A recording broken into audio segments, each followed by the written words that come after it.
Possible kaya na hindi na ako makapag-apply for a G-credit sa GCash app? Natagalan kasi ako magbayad noon sa aking G-credit, pero tapos ko naman na siya. Nabayaran ko na yung principal, pati yung kanyang interest. So bayad na, fully paid na. Ngayon, meron akong bagong GCash account. Maganda yung aking G-score. Pwede pa kaya ako magkaroon ng G-credit?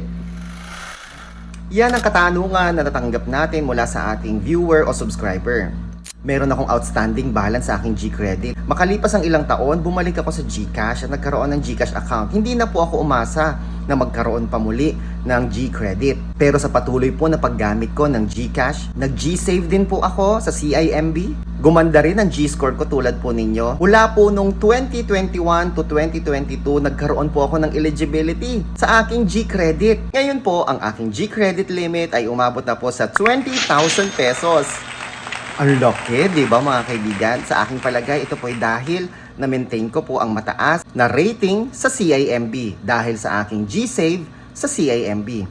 Sa aking karanasan, tingin ko po mga kaibigan, pwede pa po kayong magkaroon. Hindi man ngayon, sa mga darating na buwan, sa mga darating na taon, magkakaroon po kayo ng eligibility sa G-Credit. Para makatulong po mapabilis ang pagkakaroon ninyo ng G-Credit eligibility, mangyaring mag-G-Save po kayo. Yan kasi yung ginawa ko.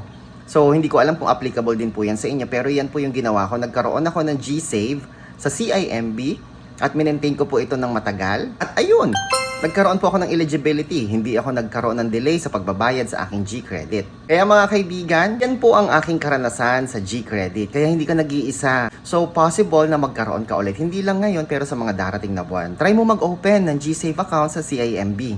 Dahil ang G-Credit ay funded by CIMB Bank. Ako po si Chico. Enjoy the rest of the day and God bless po.